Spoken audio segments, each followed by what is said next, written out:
जय माँ लक्ष्मी। आप सबको प्यार भरा राधे राधे। माँ लक्ष्मी की कृपा हमेशा आप पे बनी रहे और आपके धन धान्य के भंडार भर जाए। चलिए शुरू करते हैं माँ गजलक्ष्मी की कथा। एक समय महर्षि वेदव्यास हस्तिनापुर पधारे। उनका आगमन सुन महाराज धृतराष्ट्र उनको आदर सहित राजमहल में ले गए। स्वर्ण सिंहासन पर विराजमान कर उनका पूजन किया। श्री व्यास जी से माता कुंती तथा गांधारी ने हाथ जोड़कर प्रश्न किया, हे महामुने, आप त्रिकालदर्शी हैं, अतः आपसे हमारी प्रार्थना है कि आप हमको कोई ऐसा सरल व्रत तथा पूजन बताएं जिससे हमारा राज्य, लक्ष्मी, सुख, संपत्ति, पुत्र पौत्र आदि व परिवार सुखी रहे। इतना सुन वेदव्यास जी कहने लगे, हम एक ऐसे व्रत का पूजन व वर्णन कहते हैं जिससे सदा लक्ष्मी जी का निवास होकर सुख समृद्धि की वृद्धि होती है। यह श्री महालक्ष्मी जी का व्रत है। इसे गजलक्ष्मी व्रत भी कहा जाता है, जिसे प्रतिवर्ष आश्विन कृष्ण अष्टमी को विधिवत किया जाता है। हे महामुने, इस व्रत की विधि हमें विस्तार पूर्वक बताने की कृपा करें। तब व्यास जी बोले, हे देवी, यह व्रत भाद्रपद शुक्ल अष्टमी से प्रारंभ किया जाता है। इस दिन स्नान करके 16 सूत के दागों का डोरा बनाएं, उसमें 16 गांठ लगाएं, हल्दी से पीला करें। प्रतिदिन 16 दूब व 16 गेहूं डोरे को चढ़ाएं। आश्विन कृष्ण अष्टमी के दिन उपवास रखकर मिट्टी के हाथी पर श्री महालक्ष्मी जी की प्रतिमा स्थापित कर विधिवत पूजन करें। इस प्रकार श्रद्धा भक्ति सहित महालक्ष्मी जी का व्रत पूजन करने से आप लोगों की राज्य लक्ष्मी में सदा अभिवृद्धि होती रहेगी। इस प्रकार का व्रत विधान बताकर श्री वेदव्यास जी अपने आश्रम को प्रस्थान कर गए। इधर समयानुसार भाद्रपद शुक्ल अष्टमी से गांधारी तथा कुंती अपने अपने महलों में नगर की स्त्रियों सहित व्रत का आरंभ करने लगी। इस प्रकार 15 दिन बीत गए। 16वें दिन आश्विन कृष्ण अष्टमी के दिन गांधारी ने नगर की सभी प्रतिष्ठित महिलाओं को पूजन के लिए अपने महल में बुलवा लिया। माता कुंती के यहाँ कोई भी महिला पूजन के लिए नहीं आई। साथ ही माता कुंती को भी गांधारी ने नहीं बुलाया। ऐसा करने से माता कुंती ने अपना अपमान समझा। उन्होंने पूजन की कोई तैयारी नहीं की एवं उदास होकर बैठ गई। जब पांचों पांडव युधिष्ठिर, अर्जुन, भीम, नकुल और सहदेव महल में आए तो कुंती को उदास देखकर पूछा, हे माता, आप इस प्रकार उदास क्यों हैं? आपने पूजन की तैयारी क्यों नहीं की?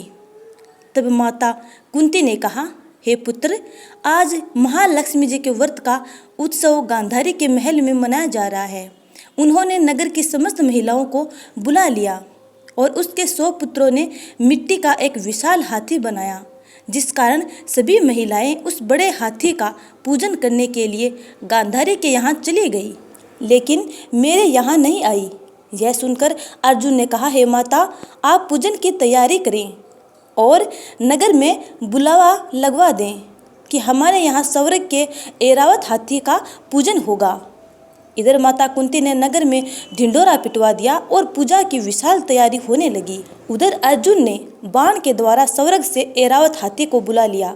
इधर सारे नगर में शोर मच गया कि कुंती के महल में स्वर्ग से इंद्र का ऐरावत हाथी पृथ्वी पर उतार कर पूजा जाएगा।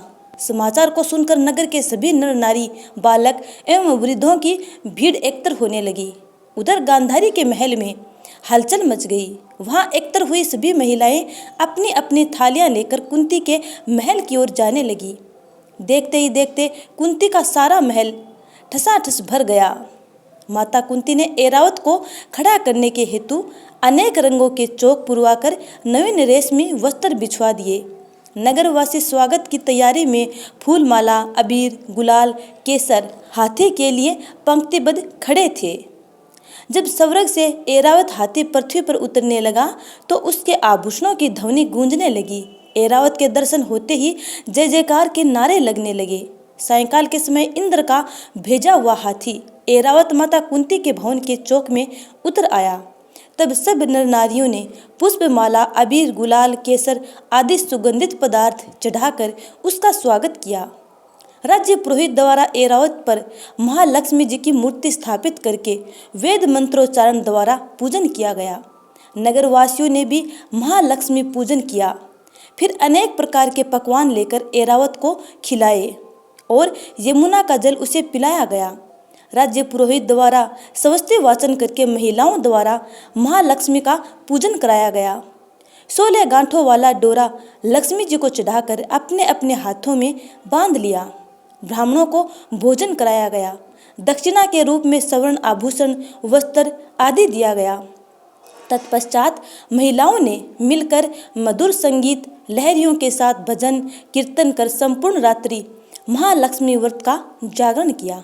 दूसरे दिन प्रातः राज्य पुरोहित द्वारा वेद मंत्रोच्चार के साथ जलाशय में महालक्ष्मी जी की मूर्ति का विसर्जन किया गया। फिर ऐरावत को विदा कर इंद्रलोक को भेज दिया गया। इस प्रकार जो भी स्त्रियां महालक्ष्मी जी का विधि पूर्वक व्रत एवं पूजन करती हैं, उनके घर धन धान्य से परिपूर्ण हो जाते हैं तथा उनके घर में महालक्ष्मी जी सदा निवास करती है। इस हेतु महालक्ष्मी जी की यह स्तुति अवश्य बोले। महालक्ष्मी नमस्तुभ्यं सुरेश्वरी, हरि प्रिय नमस्तुभ्यं दयानिधे।